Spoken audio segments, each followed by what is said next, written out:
Welcome to Podcast 83, a regular look at the news, stories, and trends related to Michigan's 83 counties from the Michigan Association of Counties. Brought to you in part by Comcast, bringing the power of the internet into Michigan homes and businesses. Now, here's your host, MAC Executive Director Stephen Currie. Yeah, thanks everyone. Good morning and welcome to the new year. Podcast 83, the only podcast put on by the Michigan Association of Counties. This year we've got a new sponsor for our podcast. Comcast is now the sponsor of our podcast, so we thank them for that.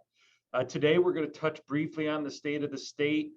We've got some legislative priorities to talk about, and we're also going to talk about some other legislative news that's been going on so far this year as we kind of start ramping up on an election year.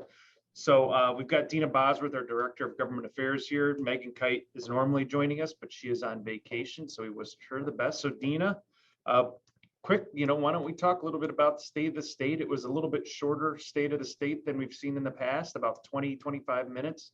And one other thing I noticed about the state of the state that I don't remember is most of the details were released prior to her actual speech. So we kind of, we always do get a debrief from the administration beforehand, so we kind of know, but this was released to the media and everyone pretty far in advance.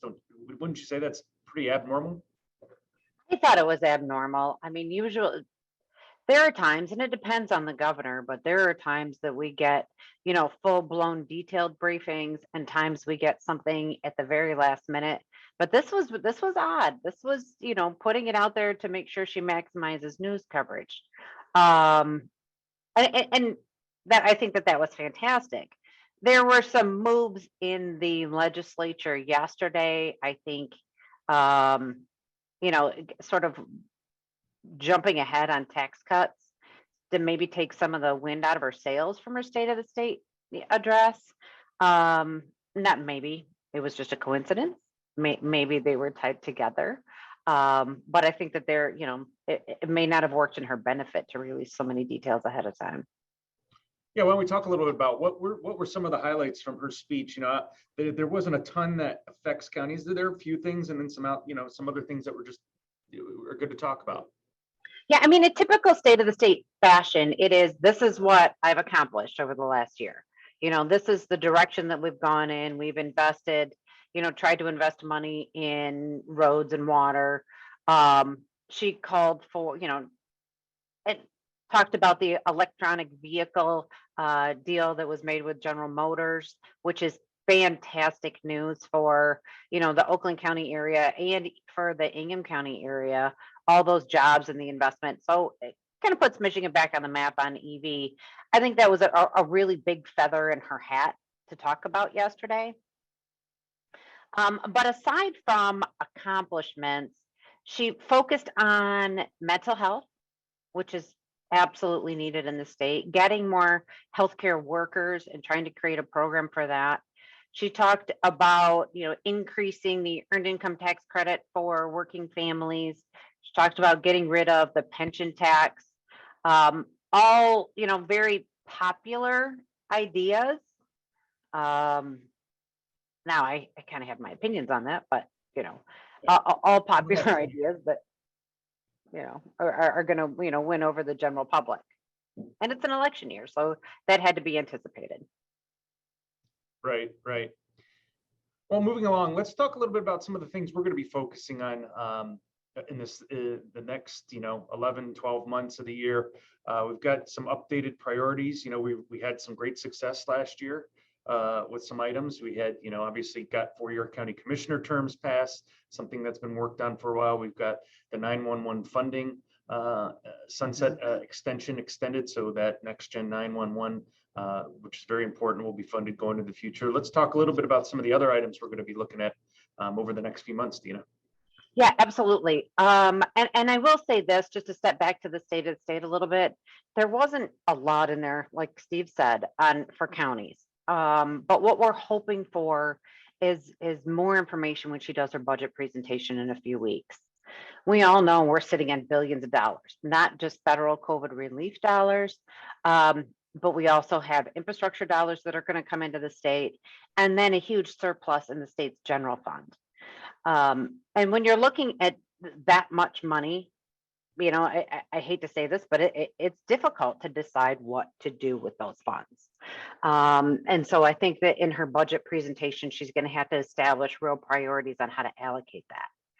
The proposal for tax cuts, and like I said, the Senate, worked on corporate income tax reduction yesterday. I think that's a little bit dangerous, and from a county perspective, although we don't need excess funds, right? I mean, the government's not supposed to be sitting on a ton of cash. The problem is that this is the first time in as long as I've been around that we have this much money, and we know that the trend is going to be it's going to decline in the future.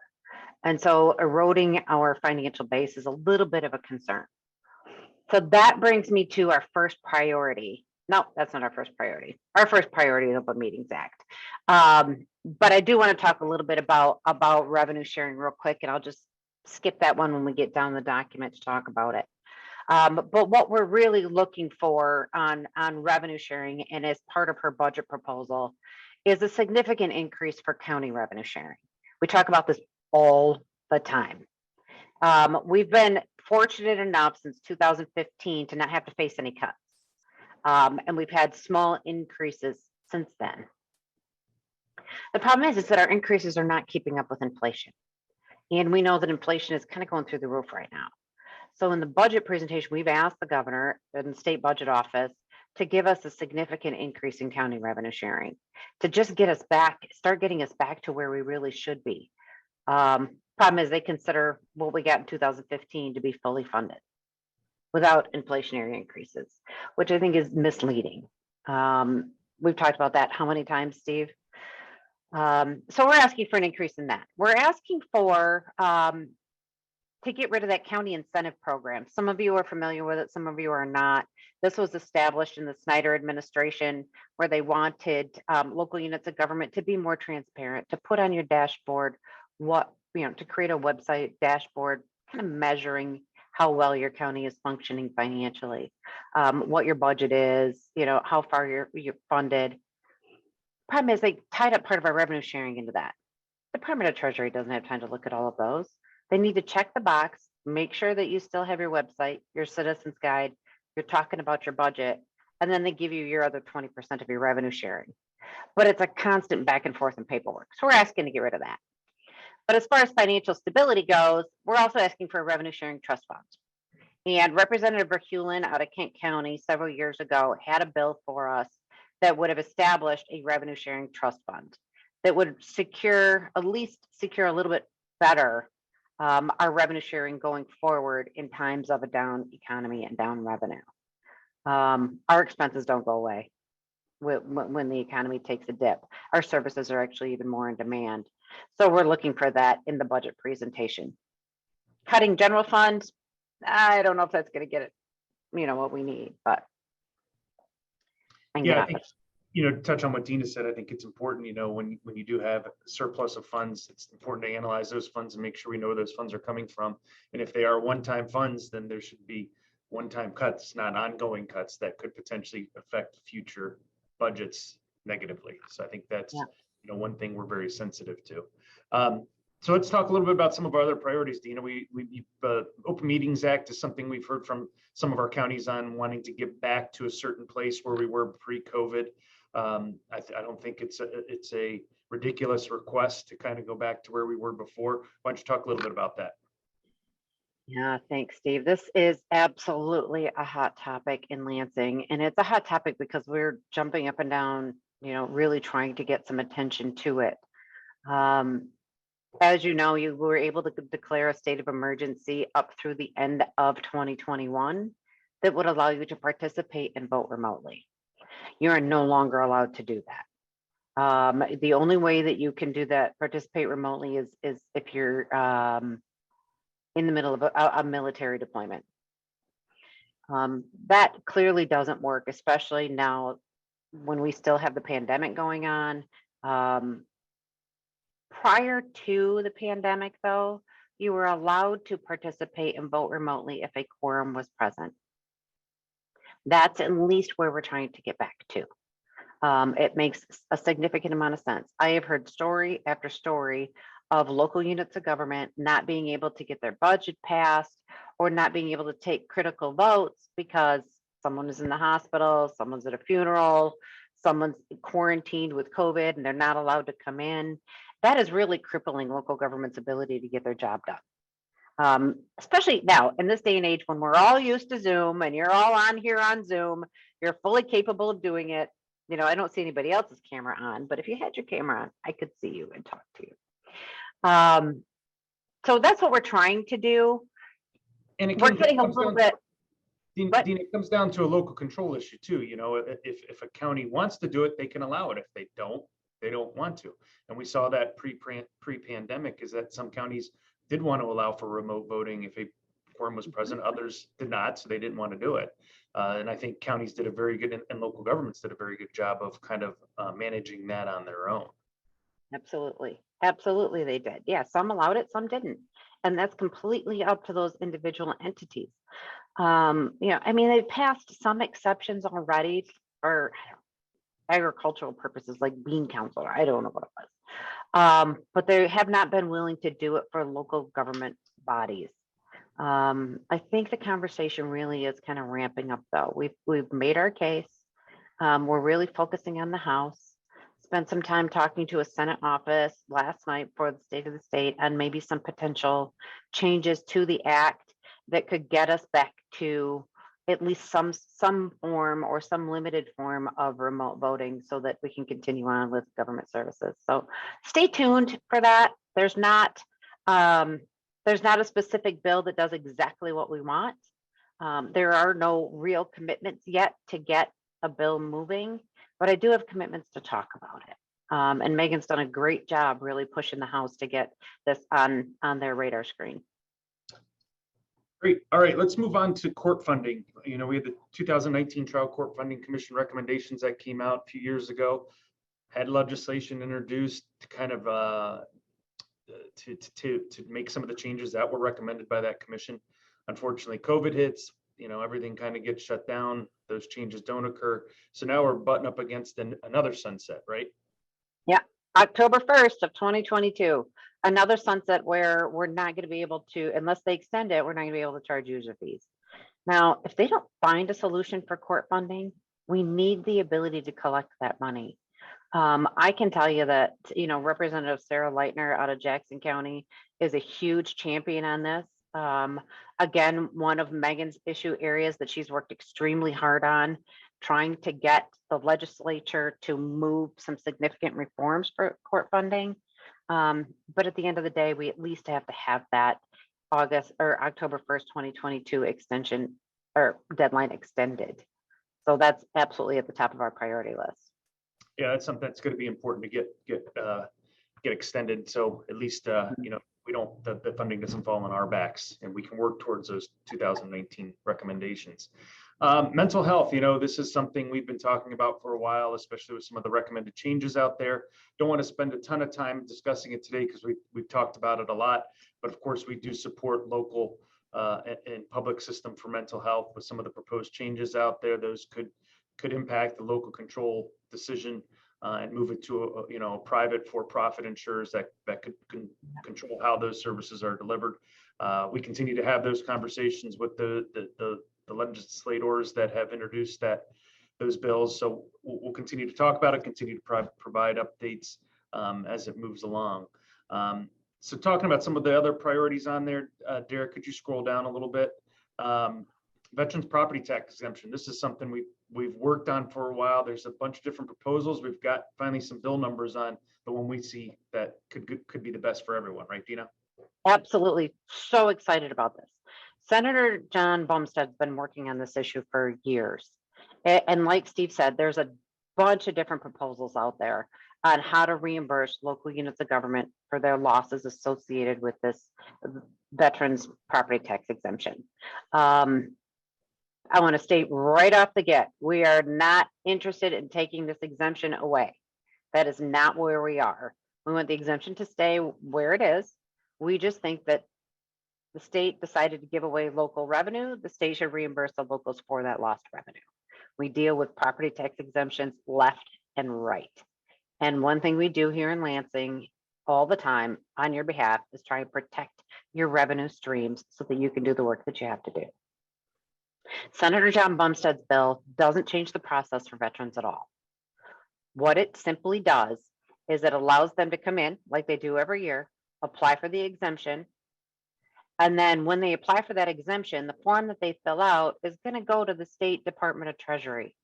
And State Department of Treasury would reimburse locals through a property tax credit, so a homestead property tax credit. The check would go to the local unit of government that does the tax collecting and then get dispersed out to the taxing units. Again, changes nothing for the veteran, doesn't take away their exemption, and gets locals reimbursed the amount of money that they're owed for those property tax exemptions. We think it's a fantastic approach. It would be the least cumbersome on the veterans. Might be a little complicated for Treasury, but at the end of the day, these are millions and millions of dollars that locals have gone without every single year. So hopefully we get some traction with that. Yeah, and those bill numbers are 783 and 784 recently introduced. We haven't had a committee hearing on it, but we're anticipating a committee hearing in the Senate in the next few weeks, and hopefully can get that pushed through by the end of the legislative session. So that's good to see. All right, PPT exemption, Deena. Changes this happened at the end of last year. Kind of an exemption increased, which could fall on the backs of locals up to upwards of 75 million if a solution is not found. Why don't we talk a little bit about where we're going with that change in PPT? Absolutely. Thanks, Steve. So as part of the economic development supplemental bill at the end of last year, the legislature, focused on, large economic development activities in that supplemental, large site development, but they also wanted to do something for small business owners. And currently small businesses have enjoy an exemption of $80,000 in true cash value equipment they don't have to pay taxes on. Well, they increased that by $100,000 per small business. We don't know how much that is. It doesn't go into effect until 2023, so we have some time to work on it. But we don't really have a good idea on how much money that is. And then on top of that, we don't really know how much it is per individual unit of government. Traditionally, we get reimbursed for these property tax exemptions twice a year through the local community stabilization authority. We have a commitment from the Senate to work on it. They're absolutely willing to sit down with us. As a matter of fact, the very first week of January, I sat down with the Senate to talk about how we're going to go about fixing this. I don't think it's as easy as putting money into the LCSA and sending it out. That formula is crazy complicated. If anyone has looked at it, it is very, very difficult. There's different tiers and criteria. It's also consider it a local act. And if it's a local act, then it has to go to the voters to vote on putting more money into it. So not sure what that solution is, but that is what I'm going to spend the vast majority of my time on this year, is trying to figure out how to get that reimbursement out to our counties. Yeah, PPT, even when they did the change in PPT a few years ago, that was confusing to begin with. And it took us 20 years to figure it out. Yeah. One. Yeah, so it's a good opportunity too, I think, to kind of look at something that was confusing and maybe get something a little more simple on the books that's a little more user-friendly for counties and the state. Before I move on, just a reminder, if you do have any questions, feel free to type them in the chat section and we'll be sure to answer them. And then, Deena, finally, the My Roadmap, a coalition we helped create late last year that's focusing on the use of ARP funds, these historic funds that have come from the federal government. We want to make sure these dollars are transformational. They go as far as possible. The intent of the coalition was to put a roadmap together that the state could take advantage of to put up dollars that would be matchable funds for locals at various levels. Where are we at with that, and where do we think we're going? Yeah, we're still full steam ahead on our Road to Prosperity initiative. It was broken down into several different categories, and if you want the details on it, please go to that website. It's a great website, myroadmap.com, and it'll give you kind of the details of the programs that we've asked the state to invest in, and all for the locals. There's a little bit of unemployment tax in there to help with the business community, but most of it is mental health, public health departments, investment in infrastructure, fiscal stability for locals. Our revenue sharing trust fund is part of that proposal.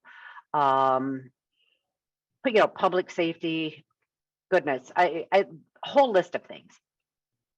So right now, the legislature started with, like I said, the economic development supplemental in December, which was help for businesses that really have taken a hit over the last couple of years because of the pandemic.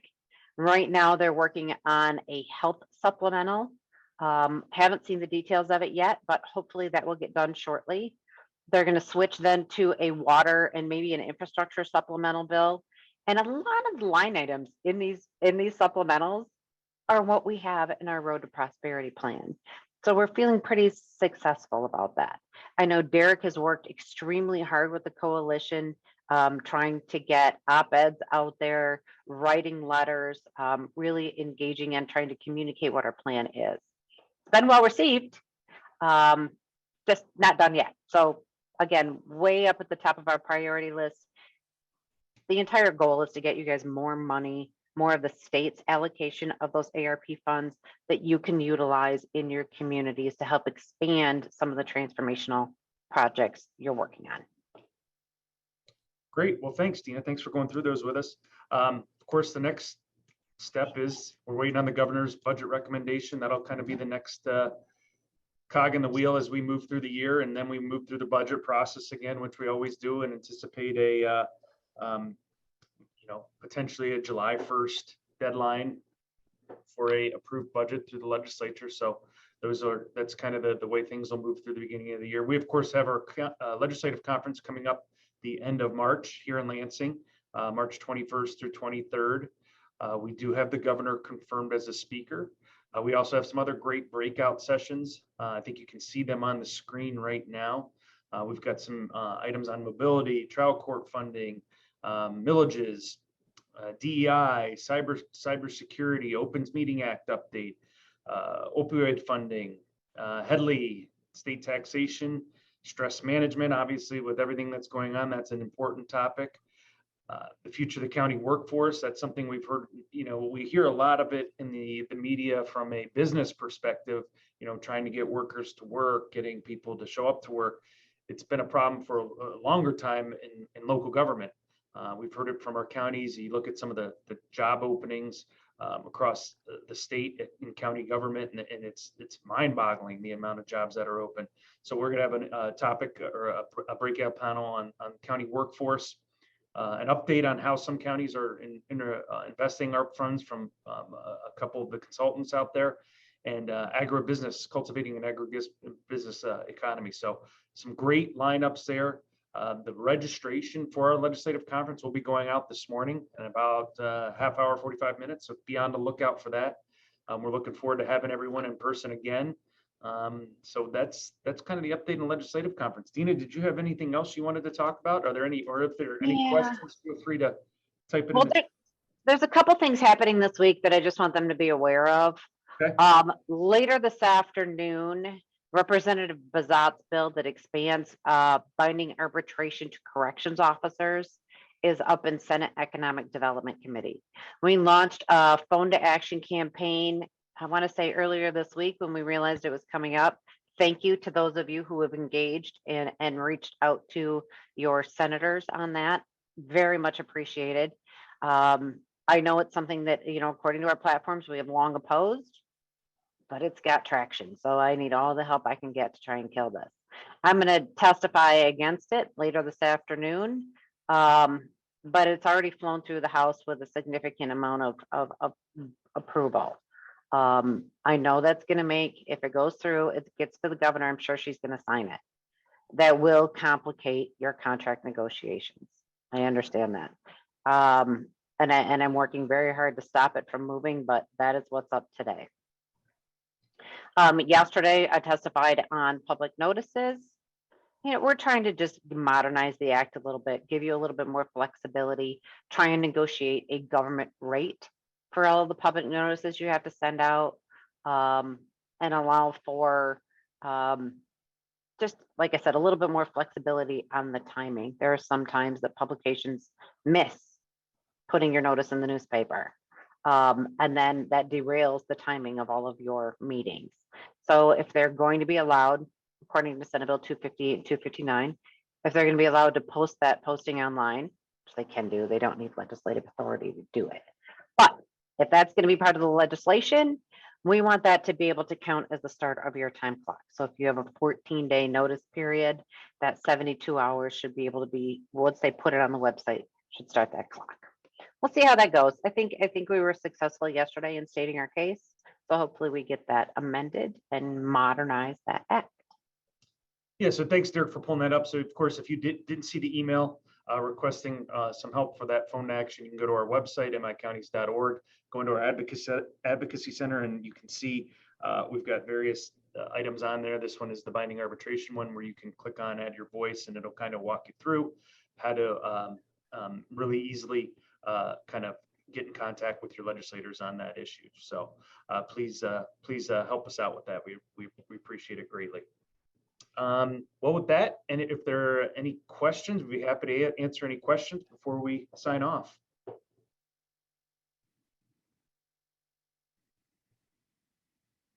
All right. From Branch County, what amount of traction are you getting right now or anticipate getting this year on revenue sharing increases and eliminating CIP requirements? So this might be from Bud. He may have come in late after you. Yeah, that's all right. I'll answer one more time. I met with the state budget office, and I have made those requests. Now, luckily, we have a new state budget director who really understands county revenue sharing. He understands the disparity, and he really understands, some of the ongoing conversations that have just not been fruitful over the past several years. So I feel pretty good about the chances that the governor may suggest some significant changes there. Clearly, I could not get a commitment. That is the governor's decision to make in her budget presentation. But we're recycling the conversations that we've had with the subcommittee chairs again, and really working for some change there, Bud. So I'll let you know. But if you guys want to have those conversations with your legislators, I would greatly appreciate it. Greatly appreciate it. Okay. Yep. Next question, Mark Justin in Gladwin County. Any mention of funding for dam infrastructure and repair? Yes. And that is going to be part of that water supplemental. Like I said, they're trying to work on the health supplemental first, but it will be part of Senate Bill 565, again, sponsored by Senator Bumstead. But as you know, Jim Thomas is the appropriations chair in the Senate, and water and dam infrastructure is very high up on his priority list. So I would anticipate 565, although it's going to change from what's there right now, I would absolutely anticipate dam money in there. And that's all the questions I've got, Steve. All right. Well, great. Thanks everyone for tuning in. We'll be back on our schedule hopefully next week now that things have ramped back up since the new year. We appreciate everyone participating. As always, we want to be a resource. So even if you can't get on our podcast, you contact any one of us and we'll get back to you as quickly as we possibly can. And thanks for everyone's help out there. Have a great week. Thanks. Thank you for listening to today's episode of Podcast 83, brought to you in part by Comcast, bringing the power of the internet into Michigan homes and businesses.